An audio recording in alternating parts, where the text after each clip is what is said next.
do this. Of that $100 billion in deficits the conservatives are projecting, $75 billion is coming in the form of tax cuts. Once again, depending on your perspective on the value of tax cuts, this might be seen as a positive or a negative. My coda to this is that in 50 years of research, trickle-down economics has been shown to not really work, and tax cuts for the wealthy and for businesses don't grow the economy or create economic fairness. And historically, the times where society was the most economically equal was after the Gilded Age, right up until the 1970s, when the marginal tax rate on the wealthiest was almost double what it is right now, and taxes on businesses were also quite higher. But hey, if I pointed that out, that would make me a socialist, I guess, so we shouldn't let pesky facts get in the way of a good tax cut. Ultimately though, at the end of the day, tax cuts feel good, they sound good, and to the average person, it tangibly, or at least mentally, has an immediate impact and effect on consumer habits. There are definitely arguments to be made about the validity of tax cuts and their usefulness, so why don't we break down these tax cuts a little more. Now, when I say almost the entire conservative platform is based around tax cuts, I'm not being hyperbolic.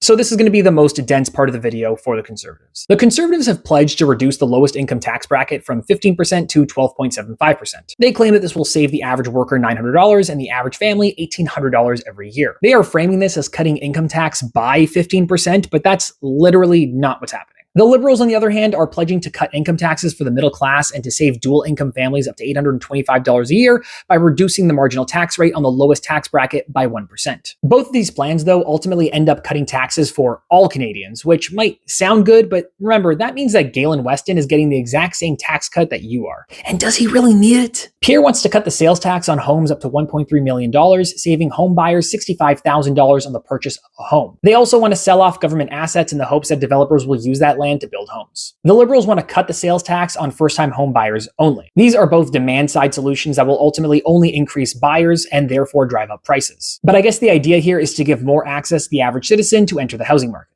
While I can be critical of both platforms, the Liberal platform only cuts taxes for first-time home buyers. The Conservative plan seems uncapped. This means that if you're a multimillionaire who just wants to buy up a bunch of homes in a new development, you'd save the tax on every single purchase. This would drive out young home buyers and keep tax dollars away from the government.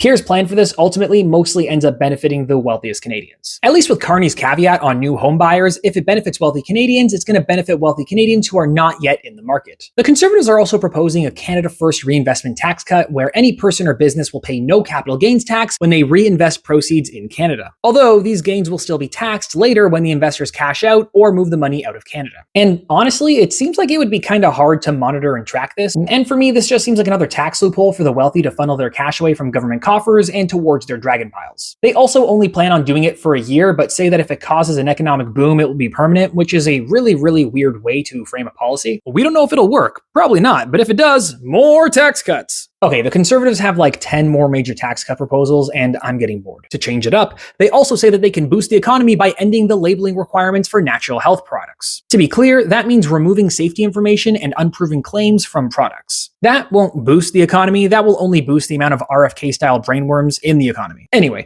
they also want to cut taxes for seniors and promise to axe a few other taxes that don't exist, but they insist that Mark Carney is going to bring in. Outside of that, they also say that they want to crack down on tax cheats. This seems to be a way of directly targeting Carney with his Brookfield assets held in Bermuda being a top focus, as well as promising 20% of collected taxes to whistleblowers who help the CRA expose illegal schemes. And also a website to name and shame people they accuse of being tax cheats. And that last part sounds like a little authoritarian, but I'm sure it polls well. They also seem to want to do this without increasing funding to the CRA. Ultimately, if you want to increase tax collection, you need to expand the scope and therefore the budget of the tax collectors. Pierre also wants to axe the sales tax on cars made in Canada. This is to fight Trump and his tariffs, except literally every car made in Canada is also made in the USA. So I mean, sure, let's make cars more affordable, but the framing here is pretty unrealistic. He also wants to cut the tax on alcohol to 2017 levels. This has proven popular even when it hasn't shown any benefits to consumers, as Doug Ford can attest to. Although it should be noted that things like alcohol and tobacco in Canada are taxed highly for two reasons. First off, it will lower consumption, and secondly, it'll increase revenues for our healthcare system. This is extremely important in a public healthcare system to reduce the overall cost of society and to keep our system functioning. Pierre doesn't seem to indicate where the budget shortfalls to healthcare will be made up, or where else from the budget this will come from. And don't worry, it's not just the Conservatives. The Liberals also plan on magically cutting spending without reducing services. And lastly, the Conservatives also want to axe the carbon tax. For everyone, for real, for good. Mark Carney already axed the consumer carbon tax. Pierre wants to axe the producer tax. The issue here is that we literally have binding legal agreements with the EU and other important global partners to have a carbon pricing mechanism for producers in place in order to maintain our trade deals with them. And we really